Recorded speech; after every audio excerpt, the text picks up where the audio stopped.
तो वो जो कुछ भी भान नहीं रहे वही जागृत सुषुप्ति होती है।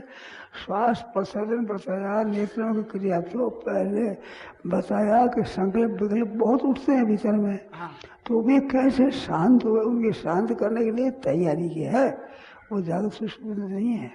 वो जागृत सुषुप्ति नहीं है ना, और वो करण सापेक्ष है, वो करण सापेक्ष, कर्ण सापेक्ष हो तो और वो जो अपना आप कर्ण सापेक्ष नहीं क्यों पंचायती में पढ़ो, उसमें कर्ण कुछ नहीं पड़ेगा। अच्छा, कर्ण निरपेक्ष में कर्तृत्व अभिमान भी नहीं है। हाँ, कैसे कर्ण कर्ण होगा उसमें?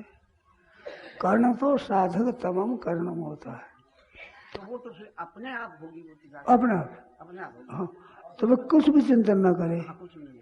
एक मैं 2-3 बार कह दिया ना, करना क्या है कि कुछ नहीं करना ही करना है, कुछ नहीं करना ही करना है वहाँ। अब कुछ नहीं करना मैं करता, कारण में कर्म संप्रदान पालन खाऊं। सुबह एक भाई ने कह दिया कि जैसे जागृत में अहम जागृत रह देता है, ऐसे सुषुप्ति में जागृत कैसे रहे। मैंने कहा इसकी जरूरत नहीं है। गीता तो निर्ममो निरहंकार शांति मत गच्छति, निरहंकार की बात कहती है। ममता और अहंता है, ये ही बंधन है। मैं मेरे की जेवड़ी गड़बड़ी और संसार, दास कबीरा क्यों बंधे जाके राम आधार। ये मैं और मेरा यही रस्सी है, इससे ही संसार बंधना होता है। तो कबीर क्यों बंधे जिसके राम आधार है, मैं और मेरा आधार नहीं है।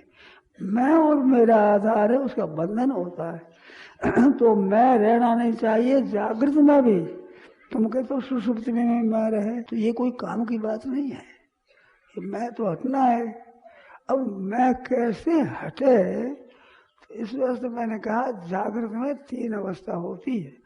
जागृत में जागृत होती है, जागृत में स्वप्न होता है, जागृत में सुषुप्ति होती है। तीनों अवस्था जागृत अवस्था में होती है। ये एक नई सी बात लगती है आपको, सुबह मैंने ये बात कही थी। तो जागृत में जागृत क्या है, जागृत में स्वप्न क्या है, जागृत में सुषुप्ति क्या है, इन 3 बातों को कम से कम आप वाणी से बोल सको, कह सको, सुना सको, इतनी तो समझ लेनी चाहिए ना। कम से कम इतनी तो समझनी चाहिए ना। तो जागृत में जागृत क्या है, जागृत में स्वप्न क्या है, जागृत में सुषुप्ति क्या है, बातों के द्वारा जब शास्त्र पर जुड़ा बातों समझ ले। तो जागृत में जागृत वो है जो सावधानी से हम काम करते हैं, ठीक तरह से सावधानी पूर्वक खाना पीना, बैठना, उठना, सोना, जगना, बात करना, ये जो सावधानी पूर्वक काम करते हैं वो सावधानी पूर्वक करना है जागृत की जागृत। और जागृत की स्वप्न वो होती है अवस्था कि जिसमें अभी जागृत से कोई संबंध नहीं है, ऐसी फुर्रा हो जाए, अचानक कोई बात याद आ जाए और उसमें मन लग जाए और उसका चिंतन होने लगे, पता ही नहीं यहाँ जागृत का पता ही नहीं, ख्याल ही न रहे, केवल वो मनोराज्य ही चलता रहे, यह है जागृत का स्वप्न। ये जागृत में स्वप्न अवस्था है। ख्याल में आई कि नहीं? कम से कम इतनी बात है कि सीख तो लो, कोई सुना हुआ है तो सुन ले, सीख ले। तो जागृत की स्वप्न अवस्था हुई वो। अब जागृत की सुषुप्ति क्या है कि ना तो जागृत की चिंतन रहे, ना जागृत की याद रहे, ना चिंतन हो कुछ भी, भीतर का भी चिंतन नहीं, बाहर की भी कोई क्रिया नहीं। बाहर की क्रिया जागृत हुई, भीतर का चिंतन स्वप्न हुआ। अब कोई बाहर भीतर की क्रिया नहीं है और चुपचाप शांत है। तो ऐसी अवस्था में नींद आती है। तो नींद में कुछ भी याद नहीं रहता, तो नींद में अहम को भूल जाते हैं और उसमें होश नहीं होता, बेहोशी में रहते हैं। तो होश तो भूले नहीं, याद रहे ठीक तरह से, नींद का अंश भी नहीं है और चिंतन भी कुछ नहीं है, ऐसी अवस्था होती है, वो जागृत सुषुप्ति है। जागृत अवस्था में सुषुप्ति मानो कुछ भी याद नहीं, कुछ भी चिंतन नहीं, एक बैठे चुपचाप हो गया। तो जागृत सुषुप्ति है, उसमें असली बोध होता है, जिसको ज्ञान कहते हैं, तत्व ज्ञान कहते हैं, जीवन मुक्ति कहते हैं।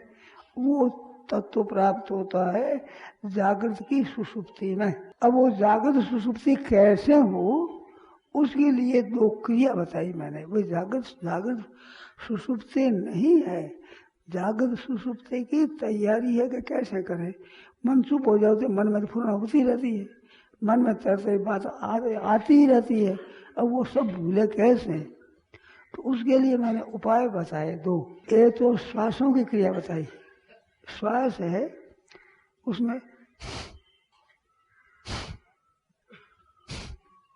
ऐसे फुंकार से श्वास छोड़ा जाए, 2-3 बार छोड़ करके बाहर ही रख दे, और श्वास को बाहर ही रख दे, हो जाए। तो उस समय में एक क्षण भर हो चाहे वृत्ति रहित होती अवस्था, वृत्ति रहित अवस्था होती है। और वृत्ति रहित अवस्था का नाम ही जागृत सुषुप्ति है, जिसमें कोई फुर्ना नहीं और ख्याल ही नहीं मैं कौन हूँ, कहाँ हूँ, कैसे हूँ, क्या कर रहा हूँ, कुछ भी याद नहीं, फुर्ना ही कुछ नहीं। उसको जागृत सुषुप्ति कहते हैं। तो जागृत सुषुप्ति के लिए फुर्ना दूर होती थी, फुर्ना दूर होती नहीं कष्ट क्षण में जात कर्म करते। किसी अवस्था में कोई भी क्षण मात्र भी बिना किए कर्म किए बिना रहता नहीं, क्षण मात्र भी तर्क करने का काम चलता ही रहता है। तो उन संकल्पों को कैसे हटावे, उस हटाने के लिए युक्ति बताई कि ये प्रसर्जन करना, बार बार श्वास यूं करके और फिर श्वास को बाहर ही रोक दो। तो 1 सेकंड 2 सेकंड के लिए हो, कुछ फुर्ना नहीं रहेगा, कुछ भी फुर्ना नहीं रहेगा। करके देख लो अभी। ये कोई ज्यादा अभ्यास की, ज्यादा योग्यता की जरूरत नहीं है। अब भाई कोई कर देख लो, अचानक कुछ याद नहीं है, तो ये क्षण होता है, ये समाधि क्षण है। जैसे अरब रुपयों का 1 पैसा भी अरब रुपयों का अंश है, ऐसे ये जो कुछ भी चिंतन न होना, ये जागृत सुषुप्ति का अंश है। ये मामूली चीज नहीं है, बहुत ऊंची चीज है। अगर हो सके 2 बार 10 बार 20 बार 50 बार दिन में आप करो तो बड़ा बल मिलेगा। ये काम क्रोध लोभ आदि आ जाते हैं, शोक आ जाता है, हटता नहीं है, तो ये क्या है? ये है निर्बलता। जो वेग आता है उसको हम रोक नहीं सकते, तो ये हमारे में बल नहीं है, वो बल आ जाएगी इससे। ऐसे वृत्ति रहित अवस्था को आप पहचान लोगे तो आप में एक बल आ जाएगा, एक शक्ति आ जाएगी। तो शोक चिंता आदि का आपको सताएंगे नहीं, काम क्रोध लोभ आदि का आपको सताएंगे नहीं। ये आएंगे तो इतने बल नहीं आएंगे जिसमें आपको गिरा दे, आपको अपनी स्थिति से च्युत कर दे, ऐसा बल नहीं होगा। आप में बल आ जाएगा, आप में खुद में इन वृत्तियों को हटाने का, सहने का बल आ जाएगा, शक्ति आ जाएगी। तो वो शक्ति काहे में है? तो स्थिरता में है।